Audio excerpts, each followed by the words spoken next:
The first thing Max registered was warmth. Not the suffocating, crushing heat from the volcanic vents, but something gentler, artificial. It seeped into his bones, wrapping around him like a heavy blanket. His mind swam in the haze of exhaustion, and for a moment he let himself drift. No urgency, no life-or-death choices, just stillness. Then the second thing hit him, the unmistakable antiseptic scent of the horizon's medical bay.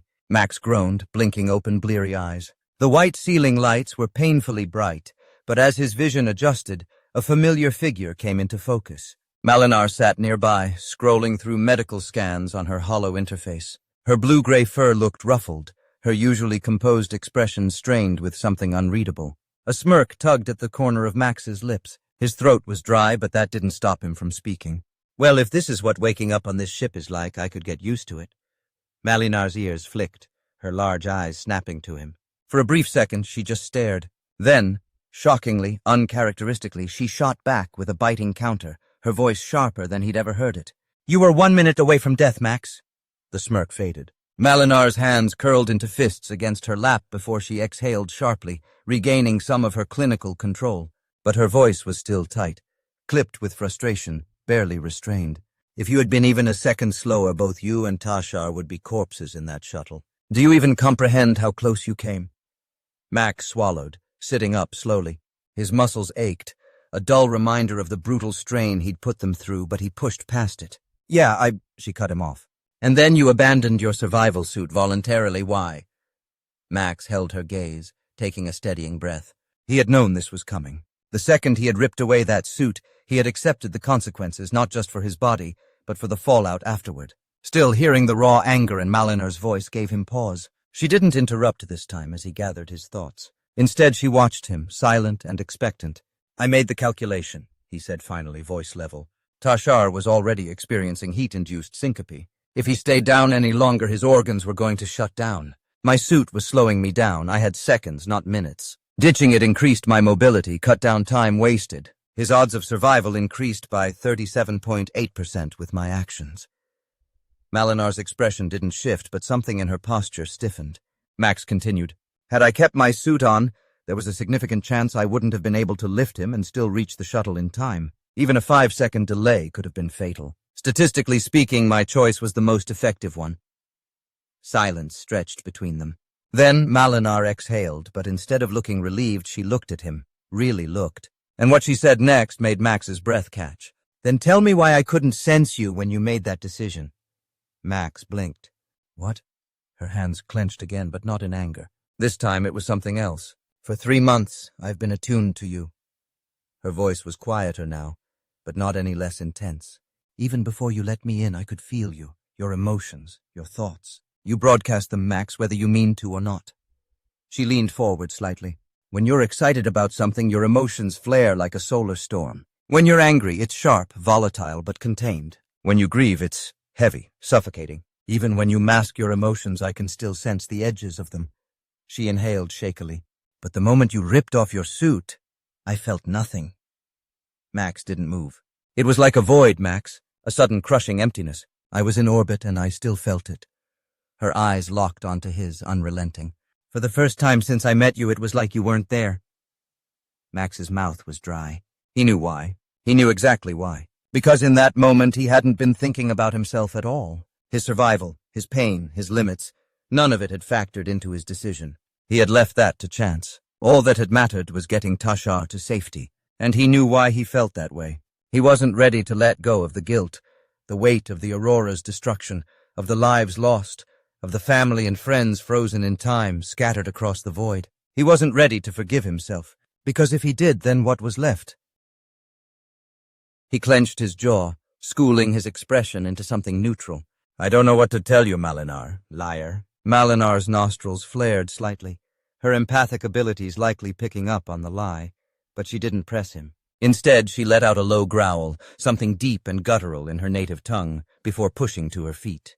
Without another word, she turned and stormed toward the exit. Max hesitated, then called after her. "Wait, what did you just call me?" She didn't stop, but Ava's voice cut in from the overhead speakers, ever the helpful AI. Based on linguistic analysis, the closest translation to her phrase would be inconsiderate suicidal jerk. Max sighed, flopping back onto the bed. Great. That's what I needed today. Ava's holographic form flickered into existence beside him, arms crossed. I suggest giving her space. Max stared at the ceiling for a long moment before nodding. Yeah, probably for the best. Ava tilted her head. You have been medically cleared to leave the medbay. However, you are expected to check in with Officer Maruk on the bridge before proceeding to engineering, where Chief Engineer Zildjian is awaiting you enthusiastically, I might add. Max groaned. Oh, joy. Then you will report to the science department for the new plan before your final meeting with Captain Cabo in his office. Max sat up, rubbing a hand down his face. So basically everyone wants a piece of me today. Ava's projected form smirked. You did almost die. Again, Max snorted, shaking his head. Fine, let's get this over with. As he slid off the medical bed, stretching stiff muscles, one thought lingered in the back of his mind. Malinar had felt nothing in that moment, and somehow that scared him more than anything else. Max exhaled slowly as the bridge doors slid open. The ISC, Horizon's command deck, was quiet, save for the hum of machinery and the occasional soft beeps of incoming data. Captain Cabo Zoam stood near the central console, observing the planetoid through the main viewport. Maruk Kian, the ship's head of security, turned as Max approached. The large Outhiadan folded his arms, his golden eyes scrutinizing him. You saved Tashar, Maruk said. There was no questioning in his voice, just a statement of fact. Max nodded. I did what I could. Maruk huffed, then placed a heavy hand on Max's shoulder. You were reckless. Jumping in like that, abandoning the suit? Foolish. You could have died. Max resisted the urge to push back. He knew Maruk wasn't just criticizing him for the sake of it. I calculated the risk, he replied evenly. The alternative was leaving Tashar behind, and I don't abandon people. Maruk's expression softened, only slightly. That kind of thinking gets people killed. Next time, don't make me add you to the rescue list. Max nodded, recognizing the unspoken gratitude. He wanted to check in with Malinar next, but the moment he caught sight of her near the medical bay, she turned on her heel and strode away, her tail flicking behind her in clear agitation. Malinar? He called. She didn't respond. Max frowned. He knew she had been worried. Hell, he had seen it in her eyes before he'd gone down to the surface. But this? This was something else. He sighed. I'll figure that out later, he muttered before heading to engineering. Scythian Tech wasted no time the moment Max stepped into engineering. You abandoned the suit? Max winced as the Cordian engineer stormed up to him, all four arms waving wildly. It was slowing me down, he defended. Ziphian jabbed a finger into his chest. It took me and Ava an entire day to fabricate that thing. A day, Max, and you just left it behind like some disposable... Ugh! I cannot even begin to describe the frustration I am experiencing. A chuckle came from the side. Zildjian Tech, her father and the chief engineer, leaned against a console with his arms crossed. Now we have to fabricate a new one, Zildjian said with a smirk. And since you apparently hated the last suit, you're leading the design effort for the next one. Max blinked. Wait, I'm designing it? That's right, Ziphian snapped. If you're going to complain about the design, you might as well make it yourself. Max groaned, rubbing his temple. Fine, but it's going to need a better heat diffusion system and reinforced servos for flexibility. Ziphian narrowed her eyes. I'll go on. The science department was quieter than engineering, but the tension was just as thick. Tashar Wulp sat at his workstation, sifting through data. He barely acknowledged Max when he walked in. You all right? Max asked. Tashar flicked his ears. I should be the one asking you that. Max shrugged. I'm fine. Tashar finally looked up. You shouldn't have risked yourself like that. Max sighed. You'd have done the same for me. The Zitrain hesitated, then clicked his tongue. Maybe. He exhaled, running a hand over his fur. We'll be leaving orbit in a few days. But before that, you'll be going back down. In a new suit. Max raised a brow. Oh? Tashar leaned back in his chair. Command wants a sample of that bioweapon. You're the best candidate to recover it. Max felt a chill, not from fear, but from the sheer weight of what that meant. Neutralizing it could save lives, Tashar added. But it's a Deathworlder's job, apparently. Max chuckled dryly. Guess I really am earning that reputation. Tashar smirked. Just don't make a habit of it. As Max left the science department, he exhaled slowly. Trust was a tricky thing. He had earned some, lost some, and now he was about to test it again. One way or another, he'd make sure it was worth it. Max stood at attention in Cabo's office, arms crossed as the captain regarded him with a measured stare. The air between them was thick with something unspoken, something heavier than just a debriefing. Cabo exhaled through his nose, slow and deliberate. Do you know what you did? Max met his gaze, posture rigid. I saved Tashar. Cabo scoffed, shaking his head. I don't mean that. Max braced himself, trying the same defense he'd attempted with Malinar earlier. I made a calculated risk. Statistically speaking, I had an 82%. Enough! Cabo's voice carried the weight of command, cutting through Max's logic like a blade. The captain leaned forward, resting his massive hands on his desk. Tell me, Max, have you noticed that Malinar is the only Valkyrie on board? The question caught Max off guard. He blinked, processing. Now that you mention it, yeah, she's the only one I've seen. Cabo nodded, his expression unreadable. That's because most Valkyrie can't leave their homeworld. Max frowned. Why?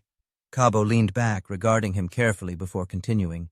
Valkyrie are empaths, but most of them can't control it. Imagine hearing the thoughts of an entire city at once, feeling every emotion, every pain, every joy, every sorrow. For most of them, stepping off-world means drowning in the storm of others' minds. Max inhaled sharply. He'd known Malinar had empathic abilities, but he hadn't considered what that truly meant for her. But Malinar, she's different, Cabo continued. She's one of the rare few who can choose what she senses. She can narrow her focus, but that doesn't mean she's immune to it. Max furrowed his brow. I don't understand what this has to do with me. Cabo's yellow eyes bore into him. When you made the decision to save Tashar, Malinar vomited. Max froze. To her senses, you died, Max. The words hit like a hammer. His breath caught in his throat. Cabo stood, walking over to his desk. He pulled out a neatly folded tunic, the official science officer uniform. A crisp, light blue garment, far more formal than the provisional one Max wore. He set it down between them. I had these made a few days ago, Cabo said flatly. But now, I don't know if you deserve it. Max remained silent, his gaze flickering between the uniform and the captain's unreadable expression. My officers put others first. They seek to do the most good possible, but they don't shut down. They don't turn off like you did. Cabo's voice was low but firm. I know what Malinar felt, Max, and I know what that means for you. Max swallowed. His mind whirred, desperate for something to say, some argument to make. But Cabo wasn't done. You have a choice, Cabo said. Take this uniform and you become a true member of my crew. But that means you do not throw your life away unless there is no other choice. He narrowed his gaze.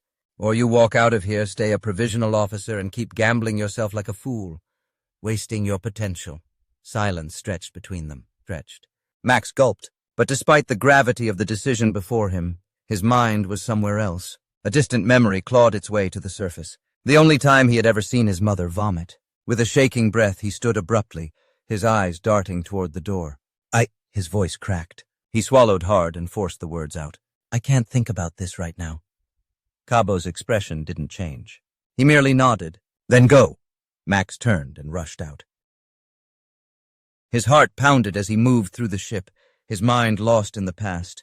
He was 6, sitting in the living room watching the news. His mother and father were there, his mother sipping tea while his father scrolled through his datapad. Then the broadcast changed. The anchor's voice turned grave. A space station had been destroyed in a debris shower. Max had barely registered the words when his mother gasped, a sharp, choked sound. Then, without warning, she ran to the sink and vomited. His father caught her, holding her shoulders as she trembled. Max had never seen her like that, never seen her break. It was later that he learned why. His aunt, his mother's sister, had been on that station. His mother had felt it. Max skidded to a stop outside Malinar's cabin and slammed his fist against the door. Silence. He swallowed hard, his voice barely steady. Malinar. No answer. His heart pounded harder. Ava, he said, forcing calm into his voice. Where is Malinar? The AI's voice responded smoothly. I'm afraid I cannot disclose that information. Lieutenant Malinar has restricted access to her location. His jaw clenched. Override, he stopped himself. Of course, she'd block her location. He turned and ran again. The medbay was empty. He searched the observation deck. Nothing. He checked every corridor, every quiet corner where she might retreat. But she was nowhere to be found. The realization gnawed at him, clawed at his insides. She was avoiding him. His mind pieced it together. Her conflicted look when he defended his actions. The way she had shut him out on the bridge, the coldness in her voice when she had left him in the medbay. She was pushing him away, just like his mother had pushed away everything after losing her sister. Max's breathing turned uneven. His mind raced, grasping at something he didn't quite understand, something he didn't have the words for yet. Why did the thought of her not being close make his chest ache? He didn't know. But he did know why she had thrown up. Finally, he tried the first place he had ever seen her. He stepped into the control room overlooking the isolation habitat, the place where he had woken up from cryostasis, where she had been the first voice to calm and reassure him. She stood there, staring out into the sterile chamber. Max's breath hitched. His mind, for the first time, stopped working. He didn't know what he was doing, but he had to do something.